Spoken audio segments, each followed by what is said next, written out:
Chawla, Bharatanatyam artist, art educator and disciple of Guru Srimati Geeta Chandranji.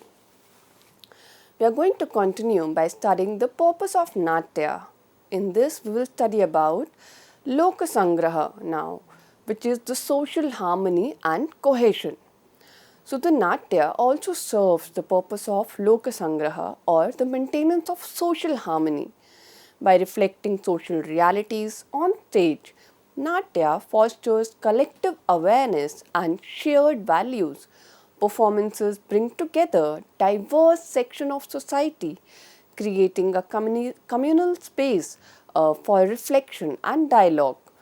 Through satire, tragedy, and idealized narrative, Nāṭya addresses social tensions, reinforces norms, and encourages ethical conduct. In this way, it acts as a unifying cultural force, strengthening social cohesion and collective identity. When viewed together, these purposes reveal the unique dual function of Nāṭya. So, Nāṭya as a gentle social regulator that it combines purposes of Śikṣā, Ānanda, Bhāva-śuddhi and Lokasaṅgraha, which explains why Nāṭya is described as an art that teaches without preaching and corrects society without force. Rather than imposing rules or doctrines, Nāṭya influences behavior through empathy, identification, and aesthetic pleasure. This gentle yet powerful mode of engagement makes Nāṭya an enduring cultural institution capable of shaping individual character and social order simultaneously. Now let's study about the divine origin theory of Nāṭya. In Indian aesthetic thought, the origin of Nāṭya is explained not merely as a historical development but as a cosmic and philosophical event. The divine origin theory, articulated in Bharata Muni's Nāṭyaśāstra, presents Nāṭya as a sacred creation intended for the moral and spiritual upliftment of humanity. According to this theory, Nāṭya emerged during a period when society had entered a phase of moral degeneration characterized by conflict, ignorance, and social imbalance. Recognizing the need for a medium that could instruct people while also delighting them, Brahma, the creator god, conceived Nāṭya as an art form that could guide human behavior and resonate harmony. To understand the sacred status accorded to Nāṭya, it is essential to examine Brahma's role in its creation. The Nāṭyaśāstra narrates that Brahma created Nāṭya in response to a request from the gods, who sought a form of recreation that was both instructive and enjoyable. Unlike philosophical or ritual texts that were accessible only to certain sections of society, Nāṭya was designed to be visible, audible, and emotionally engaging, making it suitable for all.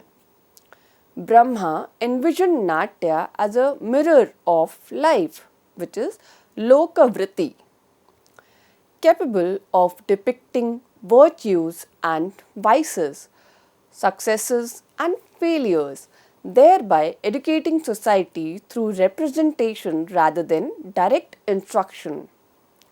This divine authorship elevates Nāṭya from a mere artistic activity to a sacred cultural institution. Having understood its divine creation, now let's study how Nāṭya was conceptualized as a form of sacred knowledge.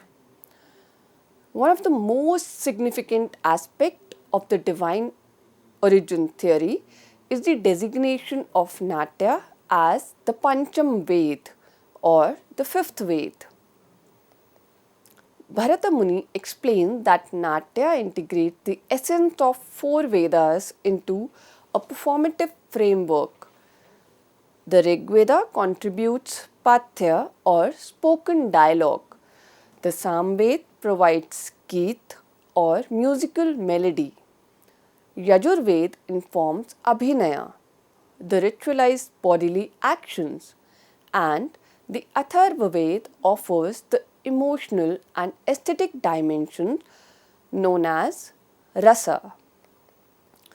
Through this synthesis, Nāṭya becomes a comprehensive system of knowledge that is experiential rather than textual. This synthesis also explains why Nāṭya was considered accessible to all sections of society. Unlike the four Ved, which were restricted to select groups, Nāṭya was meant for universal participation and reception. Performances could be witnessed by people across caste, gender, and social boundaries, making Nāṭya a democratized force within Indian culture. Through stories, characters, and emotions, Nāṭya communicated ethical values, social norms, and spiritual ideals in a form that was both engaging and understandable. Thus, the divine origin theory positions Nāṭya as an educational tool capable of shaping social consciousness without coercion or dogma. Having established Nāṭya's inclusive nature, we now study about its philosophical objectives. According to Bharata Nāṭyaśāstra, Nāṭya serves all four Purushārthas, which is Dharma, Arth, Kama, and Moksha. Through dramatic representation, audiences learn moral conduct, understand worldly pursuits, experience emotional pleasure, and reflect upon higher spiritual truths.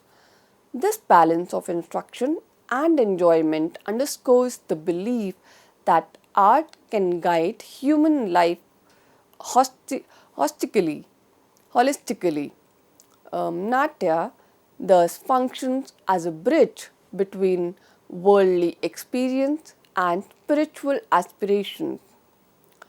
These philosophical aims are realized through the structure and practice of performance itself. Now let's study about the ritualistic and aesthetic dimensions of Nāṭya. The sacred character of Nāṭya is reinforced through its ritualistic framework. Classical performances traditionally begin with invocation, the Purvaranga, seeking divine blessings. The performer, through bhava, enacts situations that evoke rasa in the spectator. This process transforms performances into a quasi-ritual act where the stage becomes a symbolic space reflecting cosmic order. The audience, in experiencing rasas, partakes it in an elevated emotional and spiritual state, reinforcing the sacred purpose of Nāṭya. While the divine origin theory offers a philosophical explanation, it is necessary to consider its limitations. So, the divine origin theory of Nāṭya establishes performances as a sacred, purposeful, and socially responsible art form. It explains why Indian dance and drama traditions emphasize ethical content, ritual structure, and aesthetic discipline. At the same time, by defining Nāṭya as Lokavritti, the theory acknowledges its grounding in human experience. While this framework provides a philosophical and normative explanation of Nāṭya's origin, it also prepares us to explore how performance evolved through social practices, rituals, and belief systems, which form the basis of the socio-cultural theory of art. Having understood Nāṭya's divine origin, we can now study about how dance and drama also develop as products of society, ritual practices, and collective belief system, offering a complementary perspective to the scriptural narrative. So, while classical Indian texts such as Nṛtyaśāstra explain the origin of dance and drama through divine revelation, another important perspective views art as a human and social creation shaped by historical conditions, rituals, and belief systems. According to this socio-cultural approach, dance and drama emerge from the collective life of communities responding to their spiritual needs, social organization, and everyday experiences. From this standpoint, art is not fixed or timeless but dynamic, evolving alongside changes in society. To understand how art first emerged within human society, it is essential to study about the ritualistic origin. Anthropological and performance studies suggest that the earliest forms of dance and drama evolved from ritual activity. Early communities used rhythmic movement, gestures, and enactment during fertility rites, harvest rituals, ancestor worship, and shamanistic trance practices. These performances were meant to evoke rain, ensure agricultural abundance, protect the community, or communicate with spiritual forces. Examples include ritual dances performed to invoke fertility or rainfall, temple dances offered as a devotional act, and masked performances intended to appease spirit or ancestors. At this stage, art was primarily functional, community oriented, and spiritually motivated rather than aesthetic in the modern sense. Participation was collective, symbolism was central, and performance served practical and sacred purposes. These ritual practices formed the foundation upon which later more formalized dance and drama traditions developed. As rituals became systematized, they gradually reflected broader religious and philosophical belief systems. Now let's study about the influence of religion and belief system. Religious traditions played a decisive role in shaping the themes, symbols, and structures of dance and drama.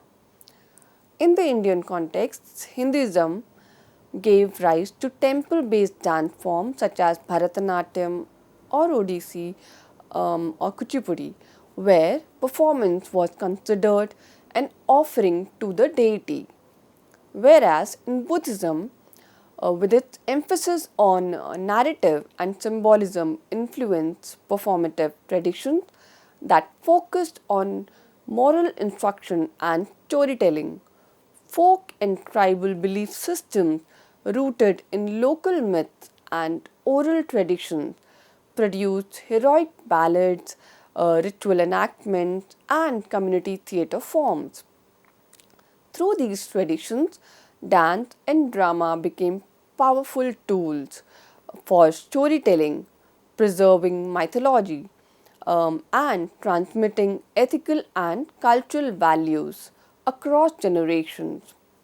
Performance thus functioned as a living repository for of belief and collective memory. Belief systems alone do not shape art. Social structures and patronage also determine how art develops and survives.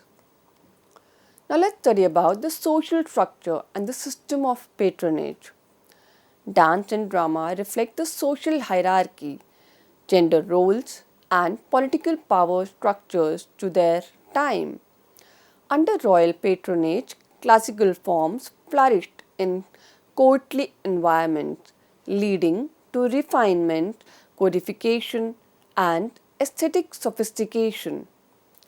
Temple institutions shaped both the repertoire and the spiritual orientation of performance, emphasizing ritual purity and devotional themes.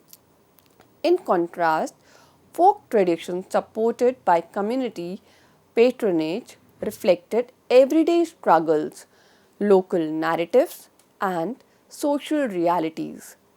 These different systems of support influenced who could perform, what themes were explored, and how performances were structured.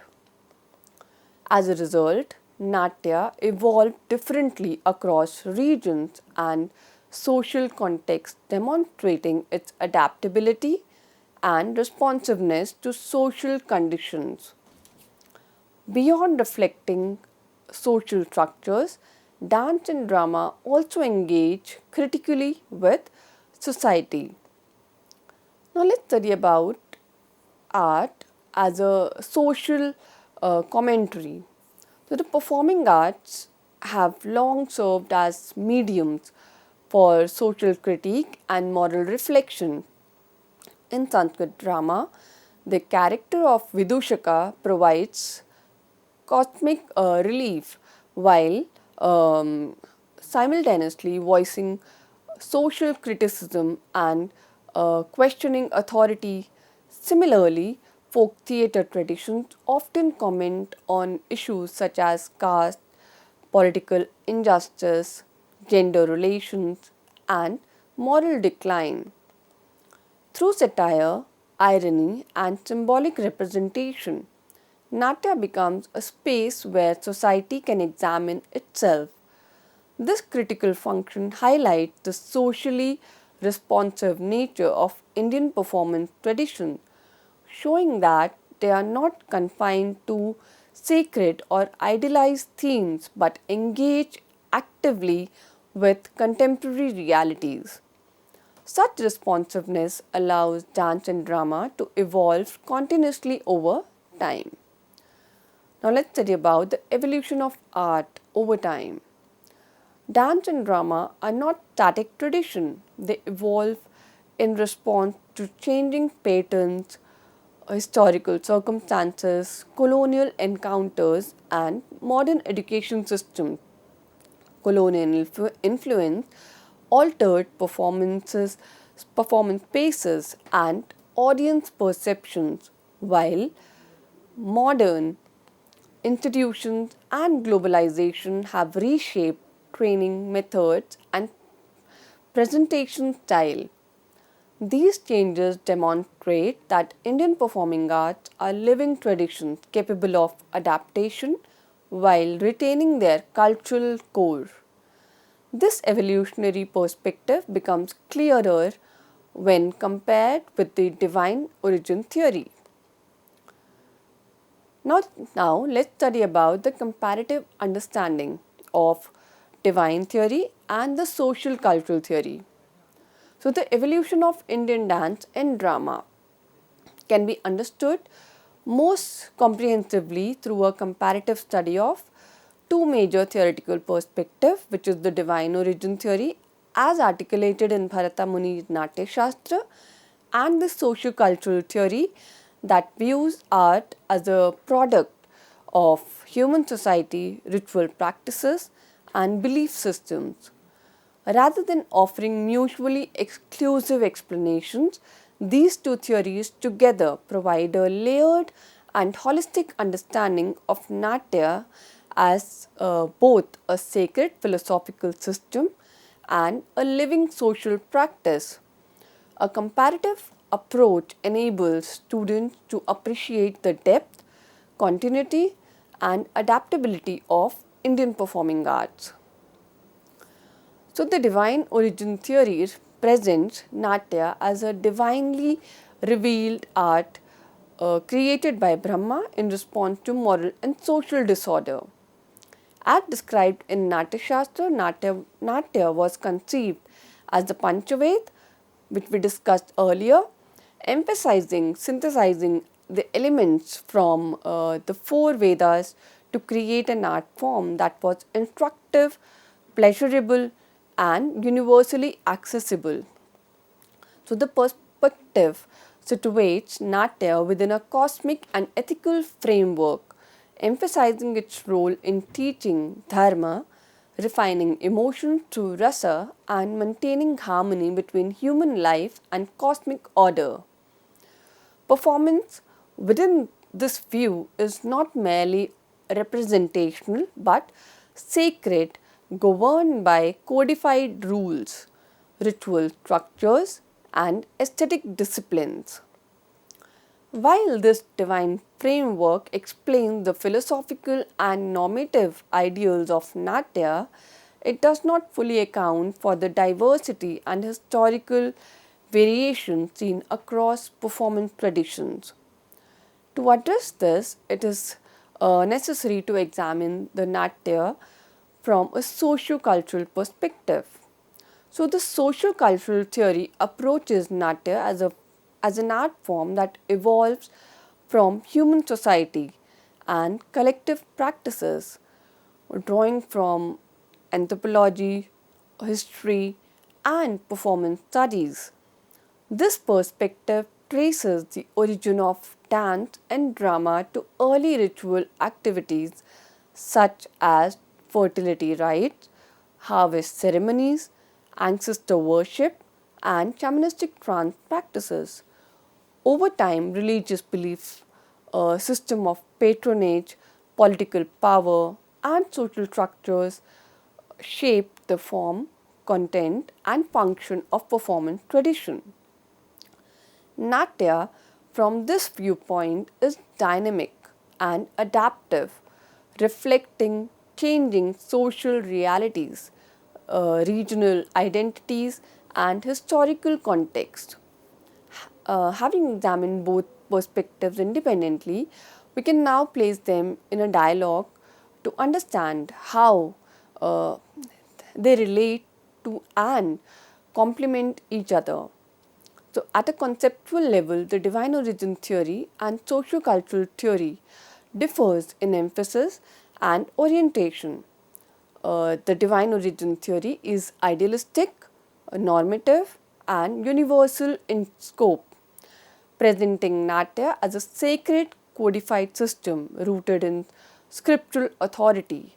In contrast, socio-cultural theory is contextual, historical, and evolutionary, focusing on how performance practices emerge and transform within specific social and cultural settings, while the former emphasizes transcendence, transcendence and cosmic order. The latter foreground lived experiences, social function, and adaptability. These differences highlight the multiple dimensions through which Nāṭya can be studied and understood. Despite these differences, Indian aesthetic thought does not treat these theories as contradictory. Instead, it allows for their integration.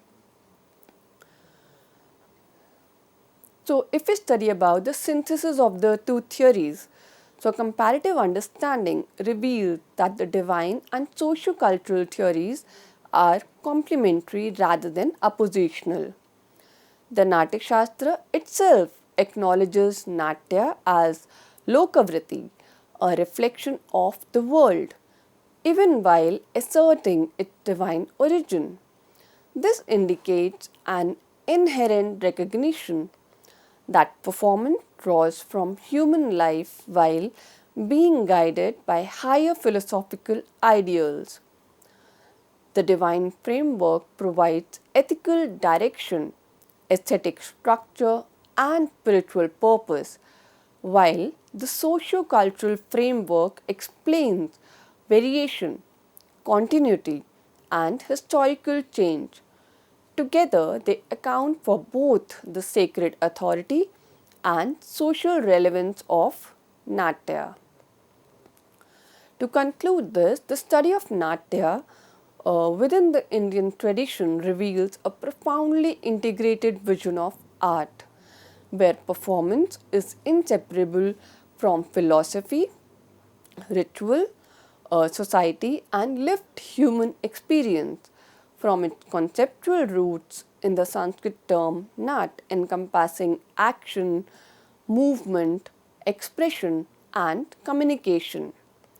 Nāṭya emerges not merely as a form of dramatic representation but as a holistic mode of knowing and engaging with the world. Indian aesthetics thus positions Nāṭya as a composite art form that unites dance, drama, music, poetry, and emotional experience into a single cohesive aesthetic system aimed at both individual refinement and collective well-being. The theoretical foundations laid down in Bharatamuni Nāṭyaśāstra provide the earliest and most systematic articulation of this vision through the divine origin theory. By presenting Nāṭya as the Pancham Ved created by Brahma for the moral and emotional guidance of society, this theory establishes performance as a sacred and purposeful practice. Nāṭya, within its framework, is not entertainment alone, but a means of transmitting dharma, cultivating rasa, and harmonizing human life with cosmic order. Its accessibility to all sections of society further underscores its role as a democratizing form of knowledge which is capable of educating and refining individuals without coercions or exclusion. At the same time, the socio-cultural theory of Nāṭya complements this divine framework by situating dance and drama within historical, ritualistic, and social contexts. Anthropological evidence demonstrates that performance originated in communal rituals associated with fertility, harvest, ancestor worship, and spiritual mediation.